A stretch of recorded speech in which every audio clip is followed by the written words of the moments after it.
Hi, welcome. I'm going to go over used bikes today. And with that, I'm not going to go over how to price out what a used bike should be worth. That all depends on availability, area, time of year. So it's very difficult to say what a bike is valued at that particular time. But I'm going to go over what to look for on a bike. Is it actually worth what the person's asking for, just due to what kind of maintenance it is, what kind of condition it's in. The first thing that you really need to look at when pricing out a bike is the bike itself. I do have two bikes I'm going to go over today. One is this Trek that I purchased recently, and another is, it's going to be another Trek that I actually purchased new, but there's a little bit of red flags that you would say with that particular one. First, let's say identifying the bike itself. Some people may not actually list what the bike is, may just say, hey, I have a bike, I want $500 for it. Or they may say, hey, this Trek is carbon fiber, but it doesn't say the year or what it is. That's what happened with this one. There was no frame sizing, it didn't have the year on it, nothing like that. So what I ended up doing is seeing that it was a Trek Pilot 5.2. That's a good start. Didn't have the year on it. Didn't know it was fully carbon fiber. There are some aluminum parts on it, but it's a carbon fiber frame from 2007. How did I find it was 2007? I like to start with a Google search with the brand name, or with the brand and then the name of the bike. So punching in Trek 5.2 or Pilot 5.2, and that can bring up what, if an image of the bike matches.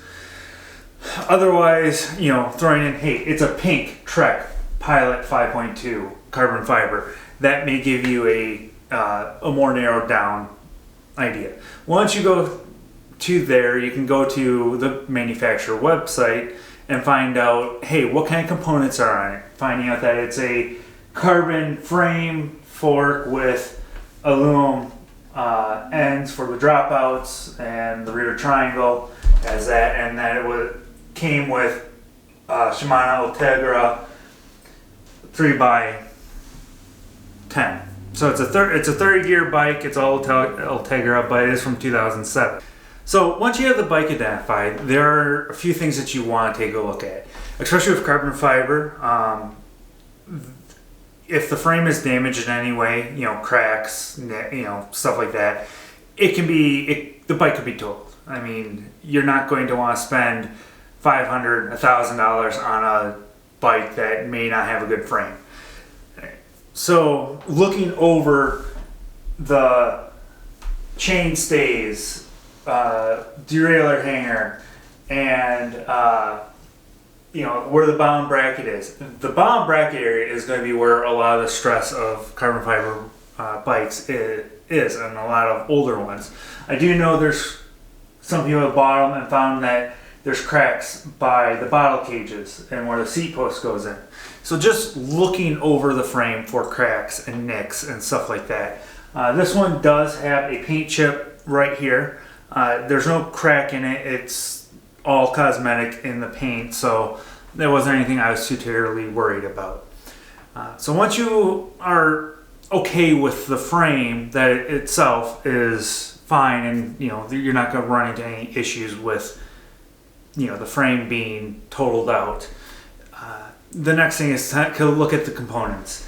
Wheels, they may be true, they may not be.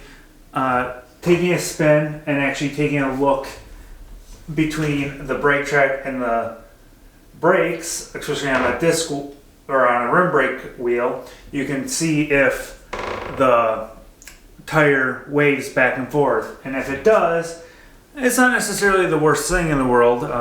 It can be fixed by having a shop true the wheel. It'd be adjusting the spoke tensions, and going to that is checking the spokes. Make sure all the spokes are on the wheel. None of them are, loose. Go through, just kind of, make sure that they're all in good condition and working, and there's nothing broken, stuff like that. So moving to the next thing, it's a driveline. Take a look at the teeth profile on the bike. There is a lot that can go, or there's a lot that goes on with the drivetrain. So the chain itself, this one did have a stretch chain, so it is a brand new chain. Really, if you're buying a used bike, especially a higher end bike, I would probably just replace the chain to begin with. They're not too terribly expensive. They're around $20, sometimes $30, depending on which ones you go with. And they last, depending on the conditions, how well they're taken care of, quite a few years, thousands of miles, 2,000, 3,000, 4,000 miles. Again, it all depends on the area, how much riding, quality of the chain to begin with, but they're not that expensive, and it's just a nice, don't need to worry about it, get that done.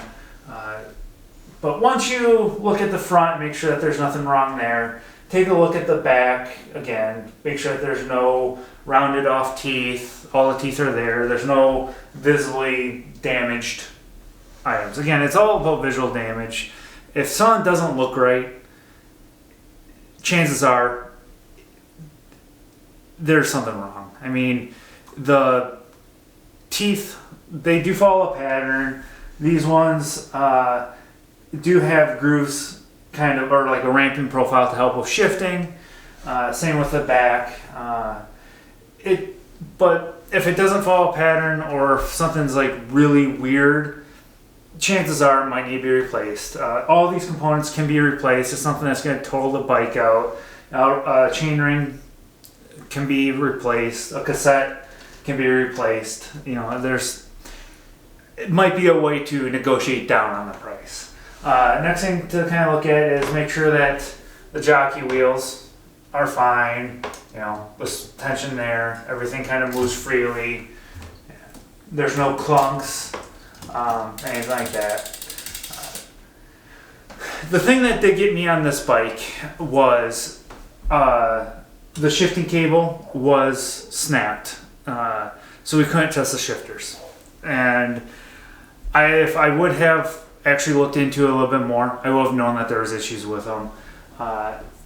The grease inside this shifter, or both shifters, is from 2007. I mean, they're 13 years old now, or that grease is 13 years old. It hardened up.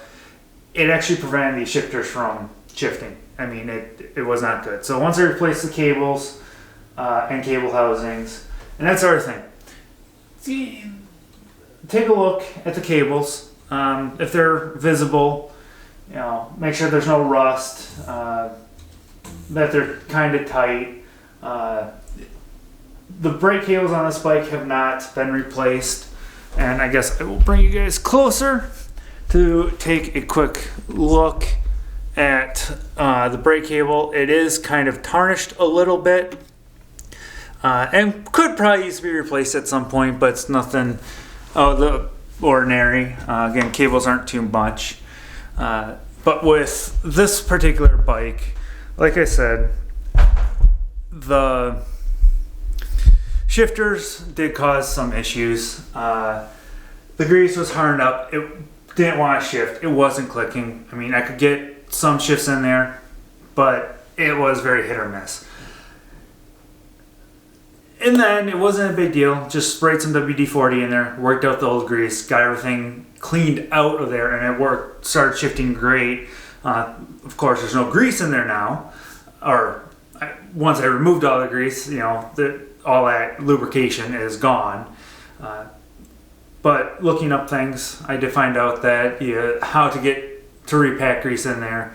And actually, one of the shops that I follow, they actually just take some spray PTFE lubricant that's usually used on chains, and when they clean out those old Ultegra or old Shimano shifters, they'll actually just spray that PTFE lubricant inside there. I redo it every once in a while, but that will keep everything nice and lubricated. So kind of going over what I look for in bikes, make sure that all the components are there, everything is kind of working. I this bike I was willing to take a risk on, knowing that I couldn't test the rear derailleur and the front derailleur. Ended up getting working. It took probably about an hour and a half of putzing around, replacing cables, doing some research to get it up and going.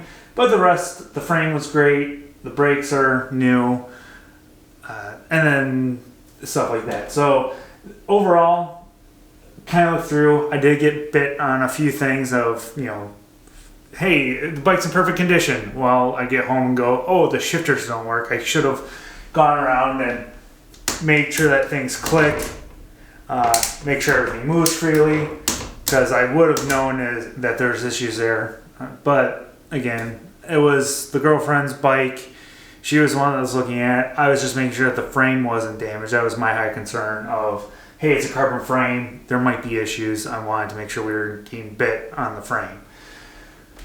But otherwise, everything else works great on the bike. The next one I'm going to go over is actually my 2012 Trek 8.3 DS, and that is going to be upstairs. So I will take you to that one.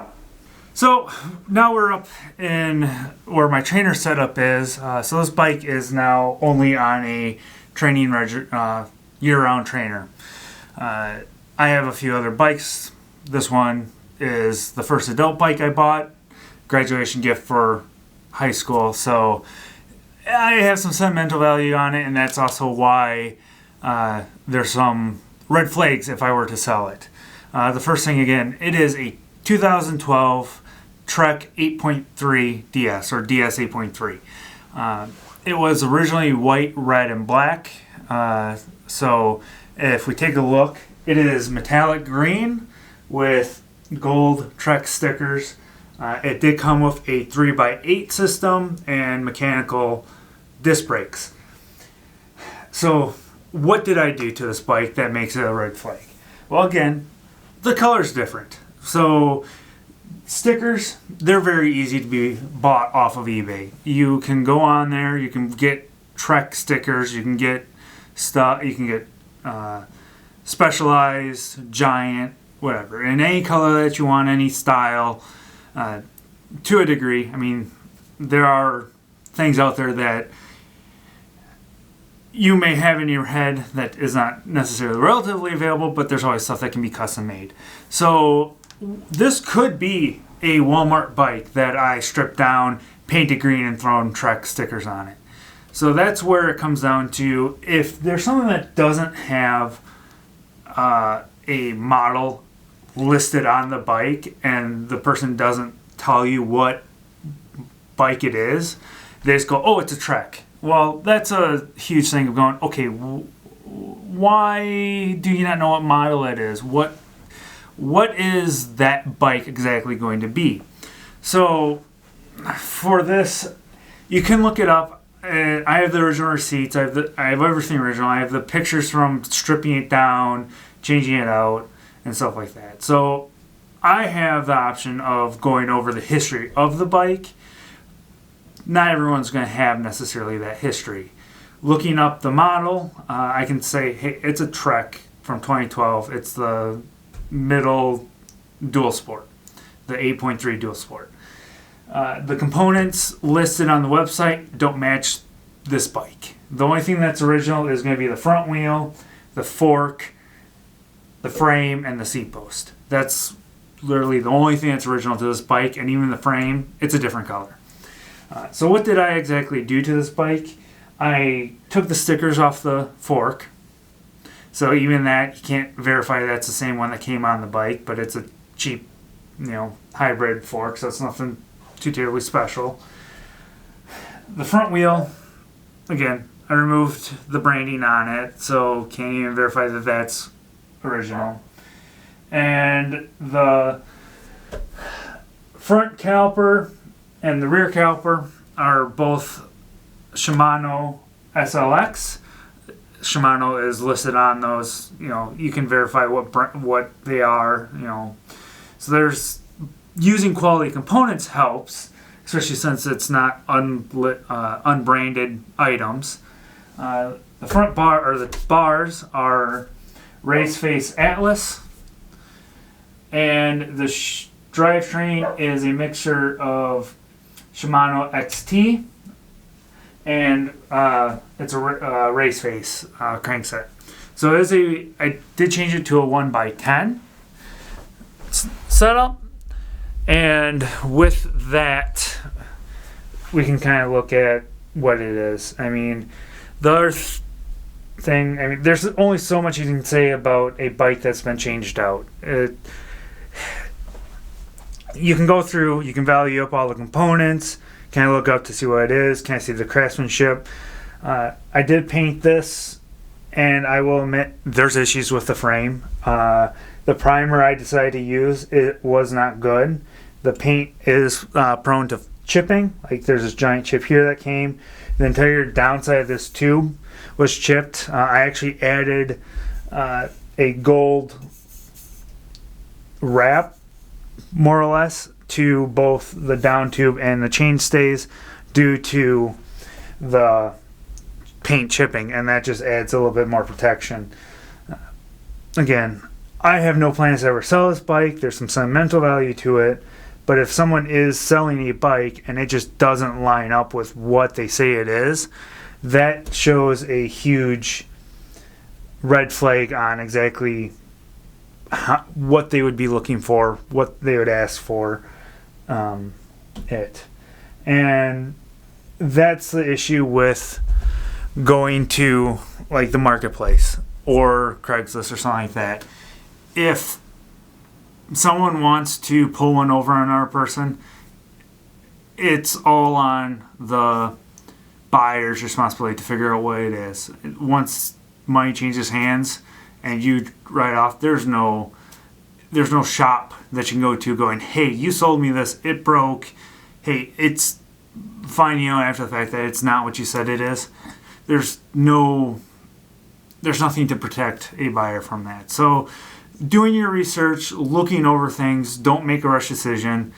You know, if the buyer says, hey, I have 5 minutes to come and for you to look at this bike and make a decision before I have to leave, schedule a different time or move on to the next one. If you can't spend time looking over the bike, looking over what you're buying, and this goes for anything, if you're feeling rushed to get through and do things, chances are they're trying to get you just to overlook something. And that's the big thing of you just can't rush and you have to look over things, because once you get home, just like that other trek, I got home, found out the shifters had issues, and well, I could have contacted the guy, but he would have been like, well, you bought it, too bad, figure it out.